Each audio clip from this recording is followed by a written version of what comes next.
What's up, everybody? Welcome to the latest episode of Games Up Podcast. My name is Cameron McCulloch-Keeble, and hopefully you know me as a third of the hosts of this show. And welcome back for the last time to our EGX 2015 Indie Mega Month Extravaganza thing.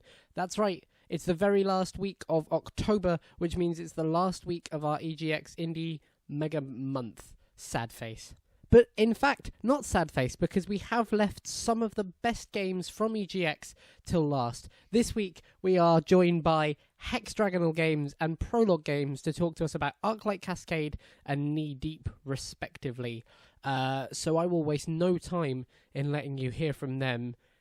First up, we have Hexdragonal, who are going to tell us about Arclight Cascade, which is a 4-person multiplayer party mental thing. It's really good fun. So I shall go on no longer. Here's Hexdragonal.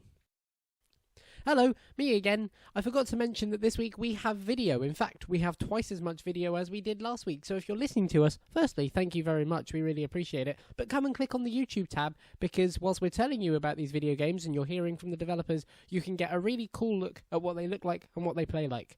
So now, for the second time and the actual time, here's Hexdragonal. Ladies and gentlemen, we're still here on the EGX show floor, and I am joined by Tom Elliott. Hello. Of Hexdragonal. And you are here to talk about Arclight Cascade. Mm-hmm. What is Arclight Cascade? Arclight Cascade is an arena fighter, kind of like Geometry Wars. But instead of shooting each other and shooting the enemy, you have laser swords that you have to smack around. Awesome. So where did the idea for the game come from? The idea originally started as a Ludum Dare, which is a game jam that happens about 3 times a year. I cranked it out over a couple of days. We really liked it and thought it could use more players. So we decided to adopt the prototype as a team and develop it for about 3 months, where we got it to a sort of playable state that we could take to the public. We took that prototype around, pitched it, and managed to get funding for it before finally bringing it to Steam 5 months later. And how long have you been developing it up to this point? In total, we've been developing it for 8 months. Okay, very cool. So the game is 4-player co-op, and it gets pretty hectic. Obviously, we're talking through the medium of voice, so our lovely listeners can't see what I see in front of me, which is a brightly lit neon screen with a lot of things happening on it, 2 people playing it, and it's already frantic. How do you make players keep track of their character, what they're doing, and their actions in a game that's so fast-paced and quick? Well, it's very frantic, but the way we've designed it is if you squint, you should be able to still recognize the colors. That's right. The deal. Even if as long as you're looking at the screen, you can recognize your colors. Suddenly, it becomes more like a glowing graph, and you understand where the parts are. Right. But okay. It is a noisy game, and we can't just throw people in. So, as well as starting up by revving up with slow and simple levels at the start, there's also a single-player mode included. The idea being that you can jump on, you can play a bit, and then you can personally get used to the game before you start launching in with friends. Okay. So obviously you guys have been developing this and testing it amongst yourselves. Is it different to have a party game like this on a show floor atmosphere where you have hundreds of thousands of people coming by and playing it at different times, at different stages with, better or worse quality, so on and so forth? Oh, this is absolutely brilliant to have on a show floor. We've traveled this to a few places like Insomnia and Kiddicon, and every time it's been like, we're indie, so we can't afford QA. It's been brilliant QA and usability testing, and it's gotten better for every single playthrough. It's also excellent for show floor use because it's a local multiplayer game, and historically people can just pick those up, jump on as a large crowd, and enjoy each other's company before moving on to the next thing. Okay. Now, I think I remember you saying before we started this interview that you guys have come through Greenlight. So what was the choice for Greenlight? What made you think that was the right platform for you guys to go through? We jumped onto Greenlight because we developed it to what we considered a near-whole product. We're effectively in beta, testing with our friends and testing with the public. So we're at a position where we could give out a free demo to people and say, here, we're putting this on Greenlight, and we're so confident. Here's a free free short version of the game to show you that this is ready for the big league. That went brilliantly. We stuck it on Greenlight. After about a month, it got through onto Steam, and the demo's still up on itch for people to play because we're confident in it. Awesome. So where would they find that demo if they were listening? You can and find wanted the to? demo on itch.io and soon to be Steam once we release our next update next week after EGX. Well, fair enough. Then by the time you lovely people hear this, that demo will have in fact come out. Now, another thing I wanted to ask you about is, again, the lovely people who are hearing us through the medium of voice can't see that it has a very bright aesthetic, but it's also quite a stylistic aesthetic. What made you what made you choose that was the right the fitting visual to go with it? Originally, the game was... I'm a programmer, and I did all the graphics for the original Jam. So it was squares and circles. Simple as that. And I compensated for this by overblooming everything, and we really liked the bright, shiny neon that it created. Right. We also really wanted to push it as an arcade-style game, so we created this sort of late-ease theming. Lots of magenta, lots of cyan, lots of bloom to make the important aspects of the game pop. So it came as a result of this minimalist style it started in to the late 80s aesthetic that it evolved into. I was going to say, it reminds me, I don't know, this may not be a reference you get, but it reminds me of, there's an album recently that came out by a band called Gunship, and it very much has like the aesthetics that they adhere to, and they're very late 80s as well. It reminds me a lot of it. So is there anything else you think that we should know about Arclight Cascade? If I had to give one more thing, other than, of course, it's available on Steam, Itch, and soon to be the Humble Store. Pluggity plug. Obligatory plug. It's cool. Plug yourself away. Nah, seriously though, the only other thing I'd have to insist about it, this lovely little laser sword swinging game would not sound as good if it wasn't for our musicians. We don't have in-house musicians. We can't afford it. Instead, we found some of our favorite chiptune artists, Shirobon, Mega Nico, and Jimlo. We tweeted them, we asked them nicely, and we licensed their music. And because of that, we've got this excellent chiptune soundtrack with like really brilliant beats and professional level quality. And they've been just absolute brilliant sports in letting us license those tracks. I'd absolutely recommend you go check them out if you enjoy their music anywhere else or in the game. Very nice. So if people wanted to find out more about you guys and the game, they would look for Hexdragonal? They'd look for Hexdragonal or Google Arclight Cascade. Arclight Cascade, and that's on Steam currently, looking to more platforms in the future? At the moment, we're on Steam, itch.io, and the Humble Store. In the future, we're looking to get it ported over to consoles, PS4 and Xbox One. Awesome.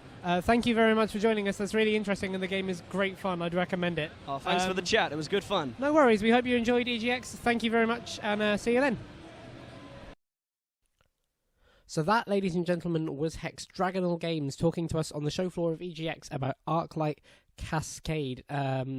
We're hoping to do something in the future with Hexdragonal because we've been talking to them since the show, since EGX and stuff. So keep your eyes peeled for that, and we'll hope to do something in the future with Arclight Cascade as well.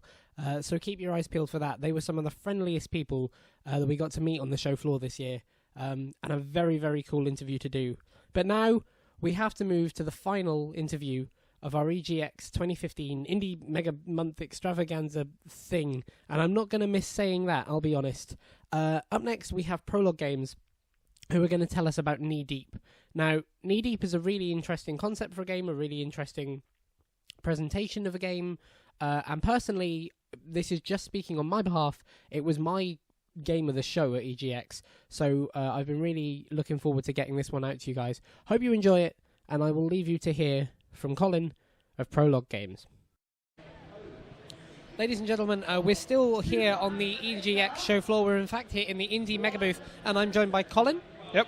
And Colin, you're here with Knee Deep by Prologue Games. That's right. Tell us about Knee Deep. Knee Deep is a swamp noir adventure in 3 acts. So to unpack that a little bit, we have some film noir themes. There's a suspicious suicide, shady characters, lots of flaws, lots of conspiracies, all set in a Florida tourist trap. We're an episodic game, that's why we have the 3 acts thing. Episode 1 came out on Steam this July. Starts off with a actor past his prime, found hanging from a local tourist trap in Florida, and everybody's trying to figure out what happened. While you're going through there, you find insurance fraud, land deals, Hollywood cults, the whole 9 yards. Episode 2 brings us to the local town where we're talking to some nearby residents, trying to get some more details. The thing that stands out most about Knee Deep is that it's actually a theatrical production. So you're an actor on a stage, you move between sets, they unfold as you approach them, and you talk to people as if you're delivering lines of dialogue in a theater, complete with red curtain as you start and the whole 9 yards. Cool. So, as you say, it's a theatrical what's the word? Theatrical thing. Production, sure. Production, that's the one. Thank you. So obviously we're talking on audio, so our lovely viewers can't see this. But what we can see in front of us is the main characters moving around the stage to get to the next stages of the game. Does that affect how you write the story and design the levels and tell the whole game from start to finish? And if so, how? Yeah, there's a couple levels of the theater that really help us. The visual presentation makes it interesting. We can also tell the story differently. The way that you move forward and backwards in time, so there's flash forwards and flashbacks. You can present things a little bit differently. You can have vast differences in natural space that you can have in close proximity, and with smart use of lighting, you can show two scenes happening at the same time, side by side, and tell really fun stories that way too. In terms of your conversation actions and how they affect the overall output of the story, we have a series of minor and major alterations. During any given conversation, the small choices you make will steer the conversation one direction or another, and then every once in a while you make very critical decisions. These things will echo through all 3 episodes of the game, and people will react to you differently. They'll reference things that you've done based on those critical decisions. Mm-hmm. So obviously with any story you want the player to be engaged and surprised and captured by it. Is it difficult to write a story for a game where you're giving players a whole bunch of alternative ways to go through it? It is. It's an interesting challenge to provide the player with the right balance of agency as well as still provide a good structure for a story. So, you have games all the way on the far end of the spectrum, a sandbox game where you wander around and you have tiny snippets of story. We tried to go more on the structured narrative side where we lead you from conversation to conversation. The number of endings isn't going to be that vast. You're not going to have 50 different endings to this game. You're always going to find out who the killer is. What's really going to change is who is your character when you get there. What's your personality? What compromises did you make? How do you relate to the rest of the town? In fact, you actually play as 3 characters with interweaving storylines, and so those 3 characters will then have ramifications on each other as well. Okay. I've never heard of a swamp noir game before, but more interestingly, I've never seen a game set out like a theatre production before. How did that come about? What was the original idea for that? Well, we knew we wanted to have a heavy focus on narrative-driven games, so we started with that as one of our core principles. At the end of the day, we need to tell a great story. We were heavily inspired by some wonderful games like Kentucky Route Zero, and we were overhearing one of their game developer talks where they mentioned that they used some theater design to help them with their framing and their environment construction. We thought, well, yeah, that's fascinating. So often game designers try to use cinema as the only influence, but why not use theater? So we tinkered and we tweaked and pulled and poked, and eventually we came up with, well, hey, why don't we just put it on a literal stage? Once that realization came through, we realized that there was all sorts of new ways we could tell this story, that we could change the narrative, the conversations, and the set design as we go through it all. That's really interesting.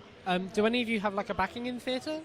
Not directly. I mean, all of us enjoy theater and appreciate it. Most of us come from a more traditional game design background.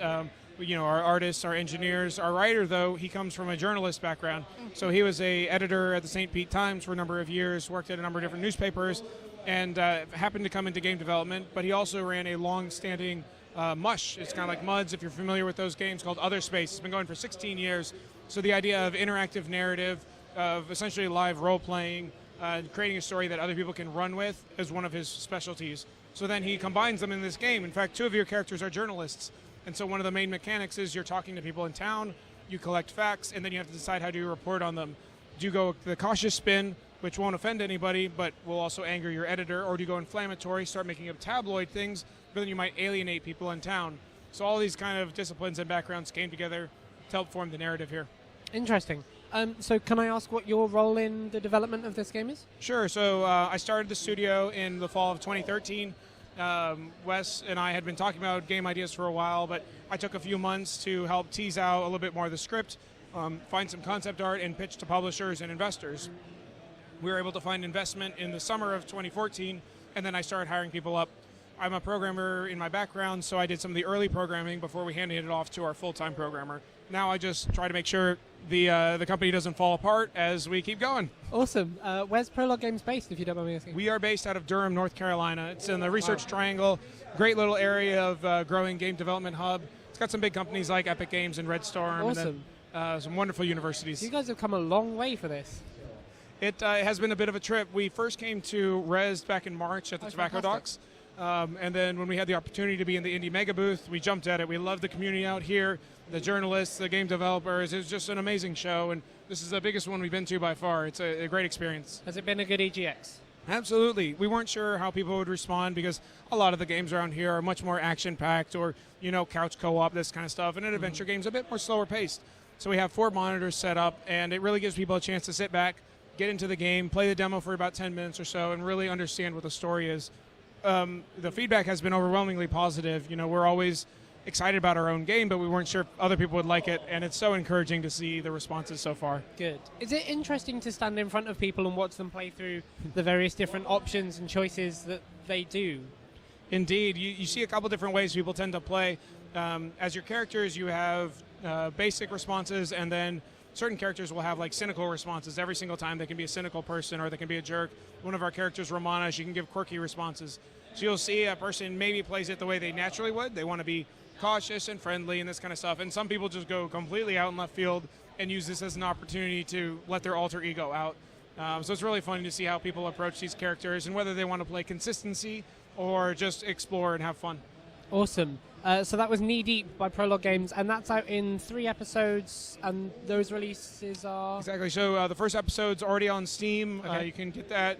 We have a special going on right now. $10 will get you the entire season pass. The other episodes will just come along as they're ready. Episode 2 comes out in November, and Episode 3 will be in the first 3 months of 2016. Fantastic. And should we look for it on anything other than Steam in later months, or is that still to be... So, Steam, it's on PC, Mac, and Linux. We're also on the Humble Store, and then we'll continue to expand to other digital distribution stores over time.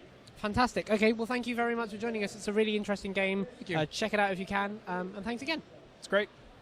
So, ladies and gentlemen, the EGX 2015 Indie Mega Month Extravaganza thing has come to a close. Over the past 4 weeks, we've shown you 8 of the best indie developers and the best indie games that were on the show floor of EGX. So I implore you, go out and have a look at every single one of them because they're really great. Both of the games shown on this episode, both of the games that you've heard from this week, we're going to do some stuff with in the future. So we're looking forward to that, and hopefully you will too. And if you are looking forward to that, maybe you'll be so kind to... Oh, I hate saying this. Maybe you'll be so kind to like and subscribe to us, because it would be a really good way for us to know that you're interested in hearing about us, and it would be a really cool way for us to show you new games and new cool stuff in the future. One last little bit of housekeeping. We do have one more interview from EGX. We're going to take a week off and then bring it to you. It's one of the most important things I think we've ever done. We've ever interviewed with Games Up Podcast, so keep an eye out for that, and we look forward to bringing you that in the future. But until next year, and until next time, we look forward to EGX 2016, and all the wonderful indie developers we'll get to meet there. Like I said, go out and check out these games. They were really cool. And until next time, and until next year, the game's up.